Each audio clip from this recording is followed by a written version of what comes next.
So ayan, ito. Magandang gabi po mga kaibigan. At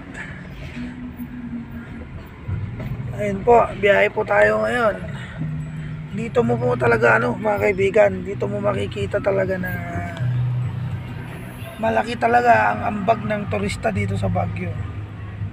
Nung bakasyon po mga kaibigan, kantong oras po mga kaibigan, nagkalat po ang mga pasahero dyan. Ngayon, may pasok na. Pahirapan po ang biyahe ng taxi ngayon mga kaibigan. Dito mo po talaga makikita na malaki rin po talaga ang ambag ng turista dito sa Baguio. Yan ang linis po ng kalsada. Kaninang umaga pa po yan mga kaibigan.